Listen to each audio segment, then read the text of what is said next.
ترموپیل. نبرد ترموپیل نام اولین جنگ از دومین دور جنگ‌های ایران و یونان در زمان خشایارشا است که بین ارتش دولت شهرهای متحد شده یونان به فرماندهی لئونیداس پادشاه اسپارت و شاهنشاهی هخامنشی به فرماندهی خشایارشا به وقوع پیوست.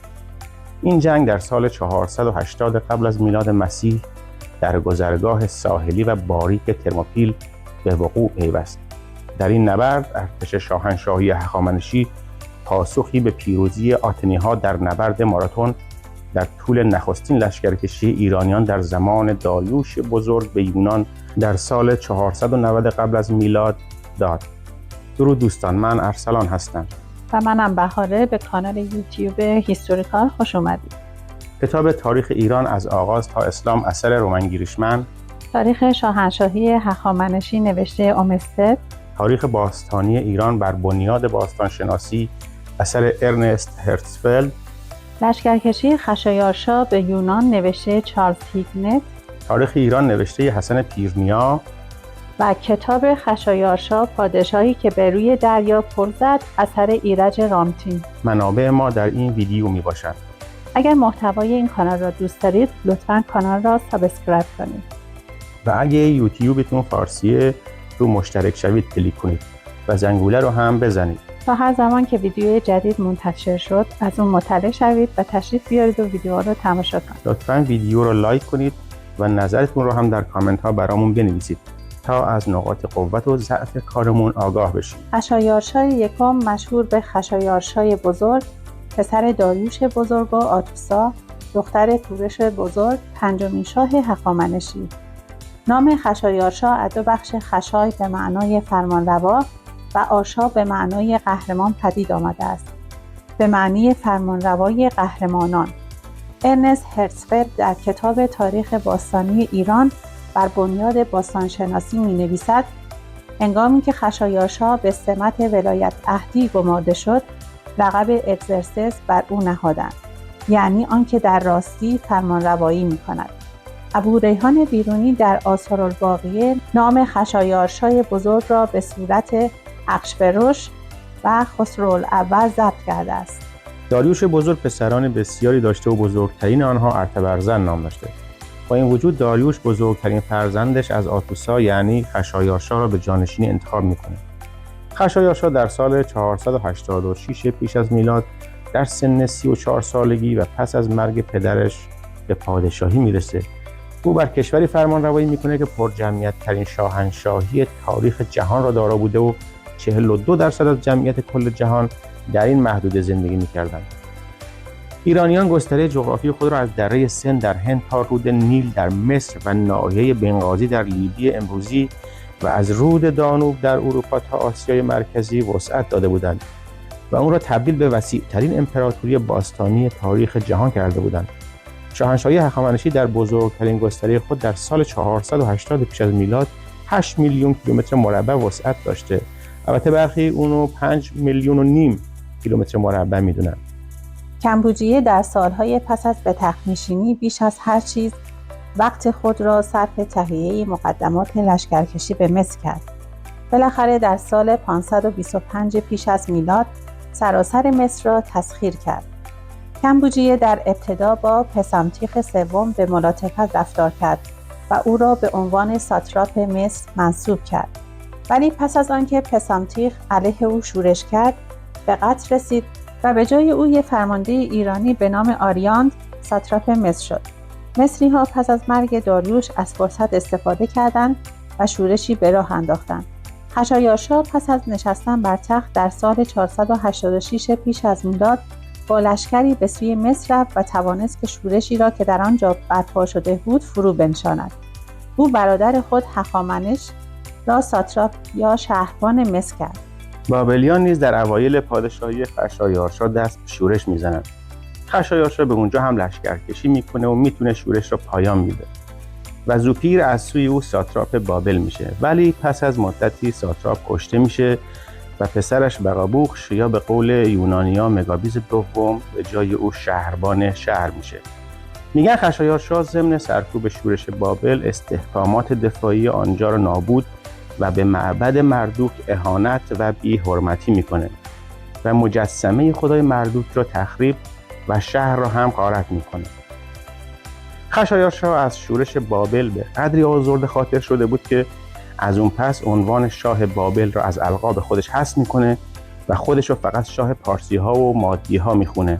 شهرهای ایونیا در سال 540 پیش از میلاد توسط ایرانی ها فتح شده بودند و سپس حاکمانی بومی که توسط ساتراپ‌های ایرانی در سار تعیین می‌شدند بر آنها حکومت می‌راندند. در سال 494 پیش از میلاد ایونیان با تحریک حمایت دولت شهرهای آتن و اسپارت در آسیای صغیر علیه حکومت هخامنشی شورش می‌کنند و شهر سارد را به آتش می‌کشند و این یک شورش نظامی علیه سلطه ایرانی‌ها در آسیای کوچک بود. شورش ایونیان تمامیت ارضی امپراتوری هخامنشی را تهدید کرده بود و داریوش مصمم بود تا عاملان این شورش خصوص آتنی‌ها را تنبیه سختی کند. داریوش همچنین فرصت را برای وسعت بخشیدن به قلمروی امپراتوری هخامنشی تا یونان باستان مناسب بود.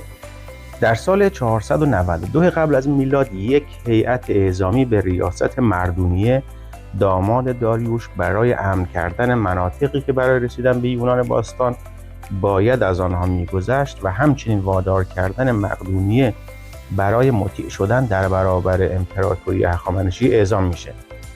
داریوش بزرگ سفیران زیادی را به همه شهرهای یونان میفرسته تا از اونا خاک و آب را به عنوان هدیه طلب کنند. توضیح آن که فرستادن خاک و آب در زمان هخامنشیان به معنای تسلیم شدن یا مطیع شدن یک حکومت در برابر امپراتوری هخامنشی بوده. در آتن سفیران داریوش محاکمه شده و اعدام شدند. در اسپارت نیز سفیران بدون اینکه محاکمه بشن درون چاه انداخته شده و اعدام شدند. این به معنی اعلام جنگ به امپراتوری هخامنشی بود. داریوش بلافاصله قبل از آنکه پیام تسلیم از دیگر جزایر دریافت کند، یک نیروی نظامی به فرماندهی داتیس و آرتاپر برای فتح ناکسوس فرستاد. پس از آن نیروی عملیاتی داریوش به سمت اریتریا حرکت کرد. در نهایت به آتن حمله کرد و در بندر ماراتون با لشکر عظیم ارتش یونان روبرو شد. در جنگ ماراتون ارتش هخامنشی شکست خورد و به سمت آسیا عقب نشینی کرد. داریوش بزرگ در واپسین سالهای زندگانی می‌خواست که برای تاوانخواهی از یونانیان برای چپاول و به آتش کشیدن سار پایتخت لیدیه و همچنین به تاوان شکست سپاه ایران در نخستین سری جنگ‌های ایران و یونان و نبرد ماراتون به یونان لشکر بکشد. ولی پیش از آن داریوش زندگی را بدرود برد. پس از او پسرش خشایارشا میخواد تا کار پدر رو به سرانجام برسونه. شاید به جز این اون چه شاه رو به این فکر میندازه پافشاری مردونیه و به ویژه تبعیدیان آتنی پناهنده به دربار بوده. در خود آتن هم این حمله رو پیش بینی میکردن. خشایارشا شروع به بازسازی ارتش برای لشکرکشی به یونان میکنه. بنابراین دستگاه مهیب جنگی رو که توسط داریوش ساخته شده بود به کار میندازه.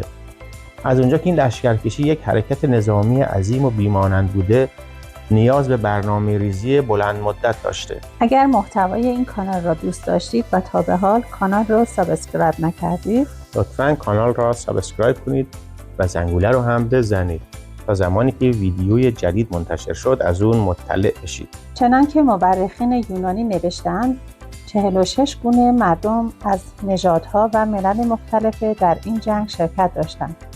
قشون مرکب بود از پارسی‌ها، مادی‌ها، گرگانی‌ها، پارتی‌ها و سک‌ها.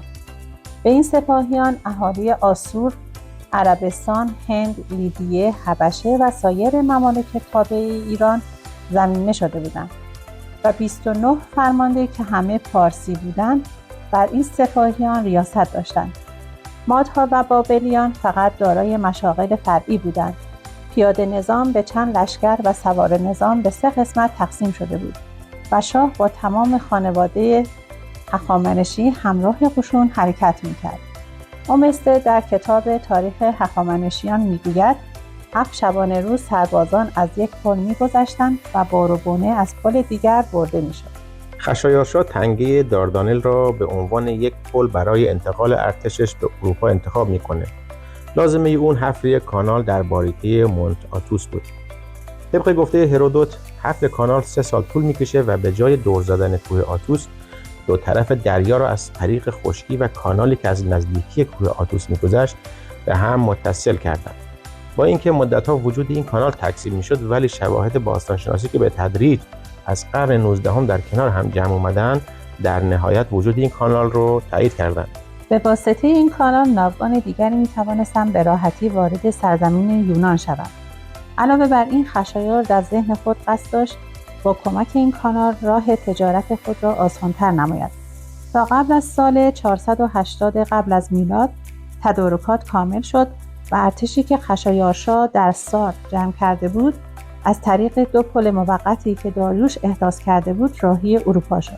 خشایارشا برای اینکه بتونه لشکر و سپاهیان خودش رو وارد اروپا کنه به یک پل نیاز داشت. بنابراین دستور داد تا یک پل بزرگ و شناور بر روی داردانل بسازن که میگن 2100 متر طول داشته. این دستور خشایارشا عملی میشه و ماه‌های زیادی صرف ساختن پل میشه و در این زمینه مهندسان تلاش‌های بسیاری کردند و شاهکاری بزرگ در ساخت پل خلق کردند. اما به محض اینکه پل آماده عبور شده بوده طوفانی میاد و پل تخریب میشه و مهندسان دوباره یه پل دیگه‌ای جایگزین میکنن. آتنی‌ها از اواسط سال 482 قبل از میلاد، از همان زمانی که تصمیم داریوش برای لشکرکشی به یونان قطعی شد، در حال آماده سازی برای جنگ بودند. آنها تحت فرمان تمیستوکل، سیاستمدار آتنی، در حال ساخت ناوگان عظیمی از کشتی‌های جنگی که برای مقابله با ارتش هخامنشی لازم می‌نمود بودند. اما آتنی‌ها نیروی انسانی لازم برای جنگ هم در دریا و هم در خشکی را نداشتند. از همین رو اتحاد بین شهرهای مختلف یونان برای ایستادن در برابر ارتش خشایارشا لازم می‌نمود.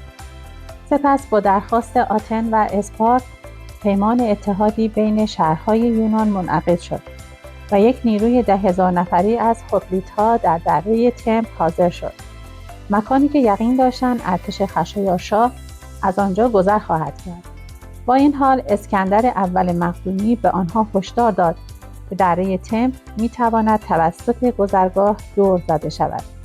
اندکی بعد به آنها خبر رسید که خشایارشا از داردانل عبور کرده است. استراتژی دوم توسط تمیستوکل به یونانی‌ها پیشنهاد داده میشه. ارتش خشایارشا برای حرکت به سمت جنوب یونان باید از مسیر خیلی باریکی در ترموپیل بگذره. آنها میتونستن به رغم تعداد زیاد ارتششان نسبت به یونانی‌ها برای ارتش هخامنشی مشکل بزرگی ایجاد کنند و تنگه آرتمیزیوم را مسدود کنند. از کشتی‌های خود را به تنگه آرتمیزیوم فرستادند و سپاهیان به فرماندهی لئونیداس تنگه ترموپیل را اشغال کردند. این استراتژی در کنگره دریایی برای تخریب کردن سپاه دریایی خشایار به دریا بزنند، چرا که آنها بررسی کرده بودند که ایران بدون سپاه دریایی خود تقریباً فلج است و نمیتواند با قدرت پیشین خود به جنگ ادامه دهد. ترموپیلرانه بودن وارد معرکه میشن. اینا هم نتونستن کاری از پیش ببرن. خشایارشا در فکر بود که چه کند که ناگهان یک نفر یونانی به طمع پاداش بزرگ نزد خشایارشا رفت و گفت کوره راهی است که از آن میتوان پیش رفت و به ترموپیل درآمد.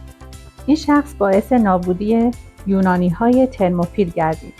سپاه ایران از کوره راه گذشتند و تنگه را دور زدند. وقتی روز شد به امر خشایارشا قشون ایران حمله کرد. گردان اول نیروی زمینی سپاه خشایارشا وارد تنگه شدند و بعد از رشادت و درگیری‌های سخت توانستند با حمله گروهی بر دشمنان غالب شوند و پیروز این میدان شوند و یونانی‌ها از تنگه دور رفته و به دفع حملات پرداختند. وقتی لشکر پارسی‌هایی که از کوره راه حرکت می‌کردند رسیدند، بهره‌مندی و پیروزی با پارسی‌ها میشه و شکل جنگ یونانی‌ها تغییر می‌کنه. به هر حال یونانی‌ها که از تنگ‌ترین جای معبر دفاع می‌کردند، عقب‌نشینی کردند و از تپه بالا رفته در اونجا دفاع می‌کردند. بالاخره لئونیداس و دیگر اسپارتی‌ها کشته شدند و از بزرگان پارسی هم 2 پسر داریوش به نام‌های آبروکام و هیپرانت که برادران ناتنی خشایارشا بودند نیز کشته شدند. هرودوت میگه این تپه در مدخل تنگ در جایی بوده که امروزه یک شیر سنگی بیاد خاطره لئونیداس در اینجا دیده میشه. پروفسور چارلز هیگنت در کتاب لشکرکشی خشایارشا به یونان میگه قمار مخاطره آمیز هیدرانه در عبور از آنوب به لطف بی‌لیاقتی و شاید خیانت فوکی‌ها به موفقیت می انجامه و دروازه یونان مرکزی به روی ایرانیان باز میشه. سقوط مصیبتبار ترموپیل و به تبع آن تسلیم موضع استراتژیک آرتمیزیون به ناوگان ایران دلسرد کننده ترین خبر ممکن برای یونانیان به شمار می رفت. لشکر خشایارشا از شمال یونان وارد شد و تقریباً تمامی حکومت‌های ریز و درشتی که در این منطقه وجود داشتند خیلی زود تسلیم می‌شدند و این موضوع بسیار طبیعی بود، چرا که هیچ کدام از این قلمروها توانایی مقابله با چنین ارتش عظیمی را نداشتند. تسالیه و مقدونیه هیچ مقاومتی نشان ندادند. یونانیان شمال مطیع شدند. با در نظر گرفتن ممالک آسیا و آفریقا، بیش از نصف دنیای آن روز زیر نظر پادشاه ایران بودند. دولت‌های جنوبی یونان یعنی آتن و اسپارت مناطقی بودند که انتظار مقابله از آنها وجود داشت. حالا نیروهای خشایارشا بدون مقاومت به سوی جنوب حرکت می‌کردند.